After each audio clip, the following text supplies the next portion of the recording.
Assalamualaikum warahmatullahi wabarakatuh. Perkenalkan, nama saya Solihah, absen 32. Saya dari kelas 12 MIPA 4. Saya akan menjelaskan tentang Kerajaan Sriwijaya. Kerajaan Sriwijaya merupakan simbol kerajaan maritim Indonesia yang berjaya pada 8 Masehi dan 9 Masehi. Kerajaan ini mampu menguasai wilayah perairan Nusantara bahkan hingga keluar wilayah Nusantara. Perlu diketahui, Kerajaan Sriwijaya memiliki hubungan erat dengan Jawa, sebab silsilah raja-rajanya banyak yang berasal dari Jawa. Kebesaran Sriwijaya dianggap mampu mengimbangi Kerajaan Majapahit yang ada di timur. Berdirinya Kerajaan Sriwijaya. Nama Sriwijaya berasal dari bahasa Sanskerta yaitu Sri, yang berarti cahaya, dan Wijaya, yang berarti kemenangan. Arti Sriwijaya dapat diartikan sebagai kemenangan yang gemilang. Berdasarkan isi dari Prasasti Kota Kapur, Kerajaan Sriwijaya diperkirakan berdiri pada abad ke-7 Masehi yang didirikan oleh Damuntahiang Sri Jayanasa. Kisah pendirian Kerajaan Sriwijaya termasuk sebagai yang sulit dipecahkan dikarenakan sumber-sumber yang tersedia tidak menjelaskan struktur genealogis yang rapi antara raja-raja Sriwijaya. Pada Prasasti Kedudukan Bukit dan Prasasti Talang Tuo menjelaskan bahkan Damuntahiang adalah raja pertama dan Kerajaan Sriwijaya. Pada Prasasti Kedudukan Bukit menjelaskan bahwa Damuntahiang melakukan perjalanan dengan 20.000 tentara dari Minangkabau ke Palembang, Jambi, dan Bengkulu.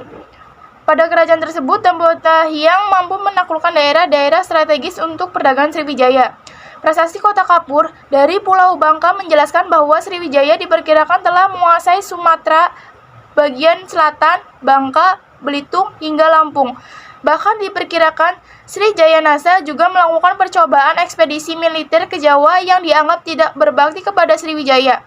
Peristiwa ini bersamaan dengan keruntuhan Kerajaan Tarumanagara dan Kerajaan Kalingga yang diperkirakan runtuh akibat serangan Sriwijaya. Letak Kerajaan Sriwijaya. G. Coedes pada tahun 1918 berpendapat bahwa wilayah Kerajaan Sriwijaya berpusat di Palembang. Beberapa ahli berkesimpulan bahkan Kerajaan Sriwijaya berpindah-pindah pusat kerajaannya, yang diperkirakan dari Kedah, berpindah ke Muara Takus hingga ke Jambi. Raja-raja kerajaan di Sriwijaya. Struktur genealogis Sriwijaya banyak terputus dan penulisannya tidak teratur. Berikut ini adalah silsilah yang disepakati mengenai susunan raja-raja Sriwijaya setelah kekuasaan Damuntahiang Sri Jayanasa. Yang pertama, Raja Sri Indrawarman, yang kedua Raja Danarinanindra, yang ketiga Raja Samarotungga, yang keempat Raja Rangkai Pikatan, yang kelima Raja Balaputra Dewa, yang keenam Raja Sri Udayityamarwan, yang ketujuh Raja Sri Culamaniwarman atau Cudamaniwarman Dewa. Yang kedelapan, Raja Sri Marawijaya Tunggawarman. Yang kesembilan, Raja Sri Sangramawijaya Tunggawarman. Masa kejayaan Kerajaan Sriwijaya. Kerajaan Sriwijaya mencapai masa puncak kejayaannya pada masa pemerintahan Raja Balaputra Dewa.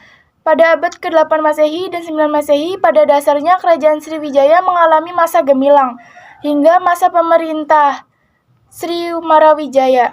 Hal ini didasarkan pada Kerajaan Sriwijaya yang disibukkan dengan perang melawan Jawa pada tahun 922 Masehi dan 1016 Masehi. Dilanjutkan melawan Kerajaan Chola atau India pada tahun 1017 hingga 1025 Masehi, hingga Raja Sri Sangramawijaya berhasil ditawan. Pada masa kejayaannya, wilayah Sriwijaya mampu menguasai jalur perdagangan Selat Malaka.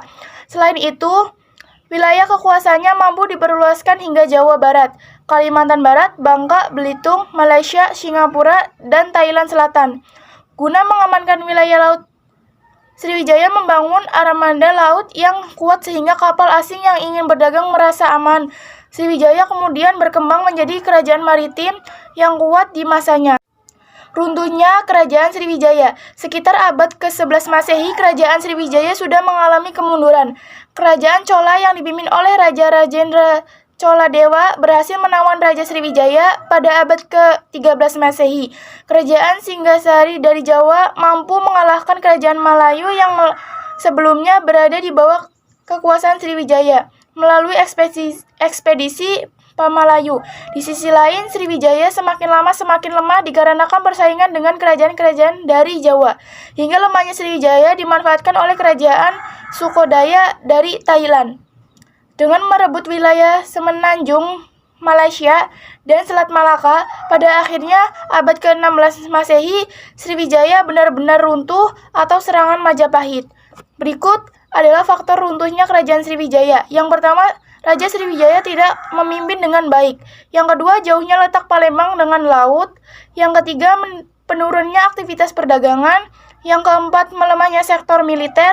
Yang kelima, banyaknya wilayah Sriwijaya yang melepaskan diri. Yang keenam, Islam berkembang dengan pesat. Yang ketujuh, adanya serangan dari kerajaan lain. Peninggalan kerajaan Sriwijaya. Yang pertama, Prasasti Kedukan. Prasasti Kedukan Bukit ditemukan di Sungai Batang Kedukan Bukit, Kota Palembang. Prasasti ini terdapat angka 686 Masehi yang ditulis menggunakan aksara Palawa dan bahasa Sanskerta.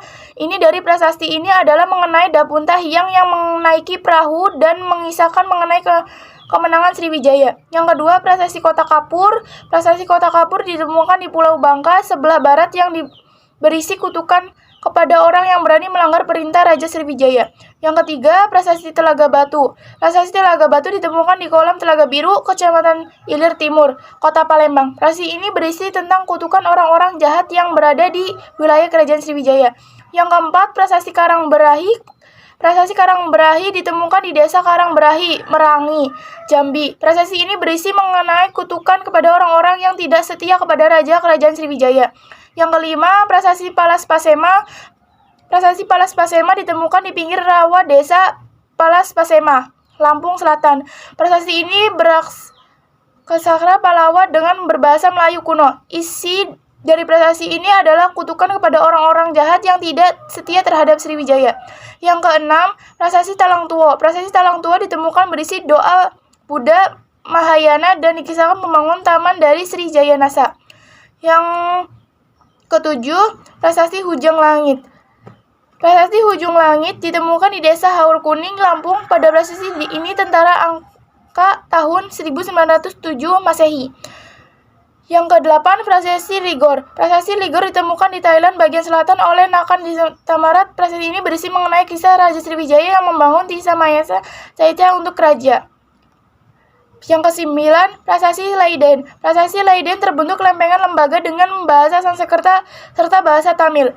Isi dari prasasti ini adalah mengenai hubungan dinasti Chola terhadap dinasti Sailendra dari Sriwijaya. Yang terakhir, Candi Muara Takus. Candi Muara Takus ditemukan di Desa Muara Takus, Kabupaten Kampar, Provinsi Riau.